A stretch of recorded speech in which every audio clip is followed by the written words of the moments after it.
औज़ुबिल्लाहिमिनश्शैतानिर्रजीम बिस्मिल्लाहिर्रहमानिर्रहीम। Soft analysis में तमाम अहबाब को खुशामदीद। चंद दिन बरादरी रही, कोई ख़ास वजह नहीं थी। तो आज जैसा कल से आप सुन रहे हैं कि तमाम तकरीबन सीनियर लीडरशिप जितनी भी थी पीटीआई की, उनके कागजात नामजदगी जो है वो मुस्तरद हो गए हैं। और लग ये रहा है कि रिटर्निंग ऑफिसर ने एक प्लानिंग के तहत और किसी डायरेक्शन के तहत जो है वो उनके कागजात नामजदगी मुस्तरद किए। अदरवाइज़ जो लोग 40-40 साल से इलेक्शन लड़ रहे हैं, जैसे शाह महमूद कुरैशी, शेख रशीद, चौधरी परवेज़ इलाही और बेशुमार लोग जो हैं, तो उनके कागजात जो है, उन्होंने बलदियाती इलेक्शन भी लड़े वो सारे, तो उसमें जो है वो शायद ऐसा कुछ नहीं था। तो वो एक प्लानिंग का हिस्सा है जो election commission, returning officer, bureaucracy और जो रियासती इदारे जो हैं, जो इस तरीके से इसको मैनेज करना चाह रहे हैं। तो आज हम इस बात का जायज़ा लेंगे कि ये आखिरी मसला है, ये आखिरी चांस था पीटीआई के लिए।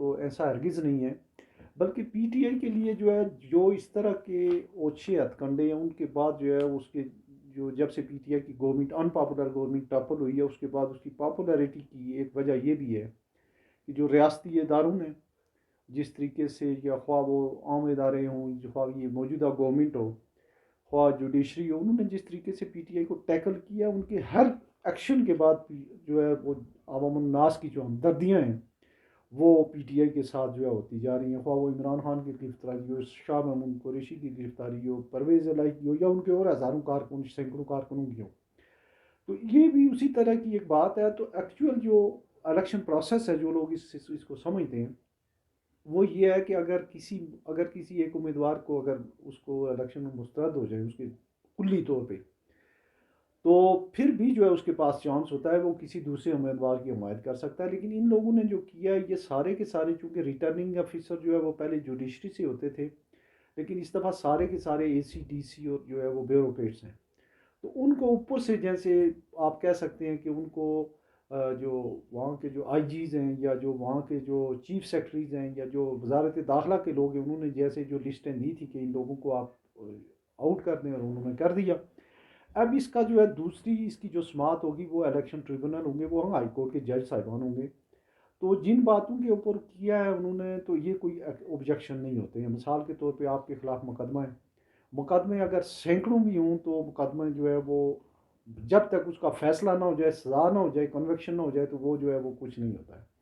इसी तरह से अगर किसी के कोई आउटस्टैंडिंग ड्यूज़ हैं, तो वो अगर पेमेंट कर दे, वो रिलीज़ हो जाता है। तो ये अब भी चांस है कि इनमें से मैक्सिमम लोगों को जो है वो रिलीफ मिल जाएगी, लेकिन सीनियर लीडरशिप को फिर भी शायद ना मिल सके। अच्छा, इसमें जो जानबदारी है इलेक्शन कमीशन की, वो भी इलेक्शन कमिश्नर जो है बहुत ही जानबदार हैं, और उन्होंने एक फ़ैसला किया है कि जो उनकी एक जजमेंट थी उसको एनुअल किया, उसको एप्रोगेट किया, या उसको सेट असाइड किया शावर हाई कोर्ट ने।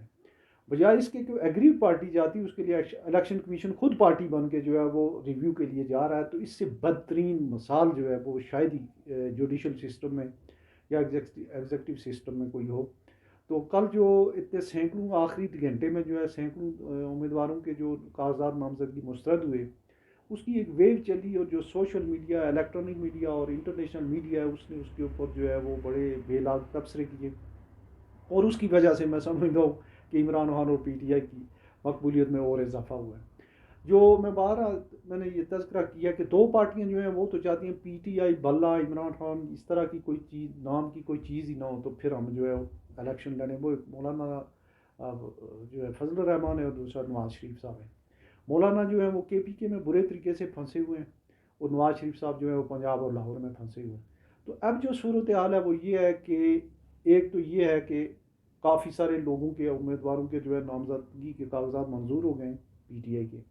उसके बाद कुछ और लोग जो हैं उनको रिलीफ मिल सकता है, उनके कागजात जो है वो हो सकते हैं, मंजूर हो सकते हैं। फिर भी अभी चांस है कि इसी दौरान पीटीआई पे पाबंदी भी लग जाए, बल्ले का निशान भी अगर चला जाए। इसके बावजूद जो है वो पीटीआई का उम्मीदवार, हमायत याफ्ता उम्मीदवार कोई भी हो सकता है।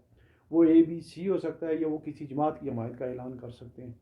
तो ऐसी सूरत में मुझे जो लग रहा है कि जो पीटीआई पे जितना क्रैकडाउन होगा, तो एक तो उनकी पॉपुलैरिटी में इजाफा होगा, और जो ये भोंगे और ये ढोंग किस्म के जो है अरेंज किस्म के जितने भी जो एक्शंस हैं, उसकी वजह से जो है वो उनके लोग जो हैं इलेक्शन कैंपेन तो शायद ना कर सकें, लेकिन पॉपुलैरिटी जो है उसमें इजाफा ही होगा। और अगर वो लोग उस दिन वोट कास्ट कर गए तो वो फिर किसी आज़ाद उम्मीदवार को भी जितवा सकते हैं और किसी पार्टी के उम्मीदवार को भी। एक चीज़ तो तय है कि पीटीआई का वोटर जो है उसने ना नवाज शरीफ साहब की पार्टी को वोट देना, ना मौलाना फजल रहमान की।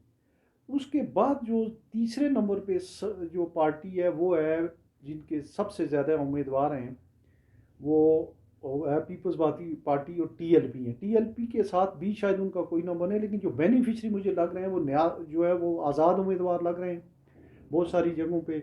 और पीपल्स पार्टी लग सकती है अगर उनको बहुत ज़्यादा जो है वो कॉर्नर किया गया। उसके बाद भी इस बात के चांसेस मौजूद हैं कि जिन उम्मीदवारों के कागजात नामजदगी जो है वो मंजूर हो जाएं तो उन्हें गिरफ्तार कर लिया जाए ताकि उनकी कंपेन ना चल सके। तो इस पूरे का जो अरेंजमेंट्स हैं वो ये हैं कि जो पीटीआई है वो किसी तरीके से इलेक्शन से बाहर हो तो अगर उनके वोट जो है आज़ाद उम्मीदवारों को पड़ जाएं तो उन्हें मैनेज किया जा सके। लेकिन ये सारी जो अरेंजमेंट्स हैं वो अभी तक जो है वो जो बैकफायर होते जा रहे हैं। और उसको जो उसका जो ओवरऑल जो इम्पैक्ट है जो वोटर की नज़र में या एक जो इम्पार्शियल लोगों की नज़र में जो है इम्पैक्ट है वो जो है वो जो है उनके इम्पैक्ट जो है पॉजिटिवली जो है वो इमरान खान और पीटीआई की तरफ जा रहा है। तो इसकी जो एक दो दिन में जो है वो शायद उनकी जो अपीलें फाइल होनी शुरू हो जाएंगी।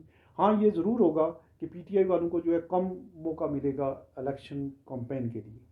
दूसरी साइड पे जो है वो आपने देखा कि पीटीआई के ये जितने भी लोग हैं ये इनके अपने लोग नहीं हैं, ये तो अभी नई जमात है। इनका अक्सरियत का ताल्लुक पीपल्स पार्टी से और नून लीग से है। ज़्यादातर पीपल्स पार्टी के लोग हैं जो हमेशा इलेक्शन लड़ते रहे हैं और उनमें जो है वो उनके कागजात इक्का दुक्का कहीं मुस्तरद हो जाते हैं। अब जो उन्होंने जो जिस तरह के कई लोगों ने जो उस पर इल्ज़ामात जो है उनके ऊपर लगे हैं कि आपने जो है वो फ़लाँ आपके ख़िलाफ़ केस है, फ़लाँ केस है, कोई उनकी झूठी सच्ची जो एफ आई आर एक नहीं 1000 एफ आई आर हो, जब तक उसकी प्रॉपर जो है उसकी जो हेयरिंग हो के कन्विक्शन ना हो तो उसका कोई जो है वो नहीं हो सकता है।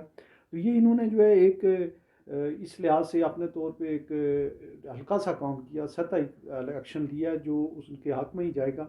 लेकिन जो अगली बात है वो ये है कि जो जिन लोगों के कागजात मंजूर हुए हैं उनमें एक बड़ी तादाद वकला की है और वो वकला में की बड़ी तादाद में से बड़ी तादाद जो है मसलन 60-70% लोग जो हैं वो पीटीआई के हैं। तो चांसेस ये हैं कि अच्छे तगड़े तगड़े जो है वकील जो हैं वो मैदान में हमें वो मिलेंगे। और अभी जो है इसमें और भी कहेंगे जो है इस तरह के सरप्राइजेज होंगे, इस तरह की गलतियाँ। इलेक्शन कमीशन बहुत सारी चूँकि वो पार्शल इदारा बन गया और वो बहुत सारी गलतियाँ करेगा। और जो हमारे आर ओज़ हैं या डिस्ट्रिक्ट मैनेजमेंट ग्रुप और ये पुलिस वाले जो हैं ये भी करेंगे। बल्कि वो एक एक जो है इलेक्शन कमीशन तो ये भी चाहता है कि कहीं वो विड्रा ही ना कर जाए कि हम इलेक्शन करा ही नहीं सकते हैं। मतलब आखिर में ये भी हो सकता है कि इलेक्शन कमीशन या इलेक्शन कमिश्नर ये कहे जी कि हालात ठीक नहीं, हम नहीं करा सकते हैं।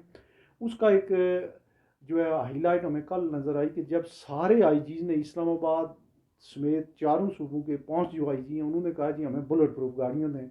पहले उनके पास 2-3 करोड़ की गाड़ियाँ, लेकिन 7-8 करोड़ की गाड़ियाँ उन्हें चाहिए होंगी। और वो भी एक जो है वो एक मतलब ये भी एक तरफ इनकी जो है जत्था ग्रुप होते हैं कि उन्हें जो है ज़ाहिर है कि जो आम बंदा है उसके टैक्स के पैसों का कोई इशू नहीं है। तो अपनी जाओ जलाल भी होगी उनकी। और इसके अलावा जो है वो एक उन्होंने इम्प्रेशन दिया है कि हालात बड़े जो है लॉ एंड आर्डर के ख़राब हैं, हालांकि वो ख़राब नहीं है। तो जो मीडिया है पाकिस्तानी उसमें हामिद मीर साहब हों, ये मुजीबर रहमान शामी साहब हों, हारून रशीद साहब, असद दूर और ये जितने भी इस तरह के लोग हैं, आज़ाद सैयद हैं, सब ने जो रिपोर्ट की है बड़ी जो है वो नेगेटिव और बड़ी जो है वो जो है उनकी जो रिपोर्टिंग रही है इस एक्शन के हवाले से वो पीटीआई के हक में और इलेक्शन कमीशन और ये जो रिटर्निंग ऑफिसर है उनके अगेंस्ट रही है। तो जिसका मतलब ये हुआ कि ये एक्शन भी जो है वो पीटीआई के फेवर में गया और इसका भी कोई अभी तक खातर ख्वाह जो है वो रिज़ल्ट जो इस्टेब्लिशमेंट है उसको नहीं मिल सका है। अपना बहुत सारा ख्याल रखिएगा। अल्लाह हाफ़िज़।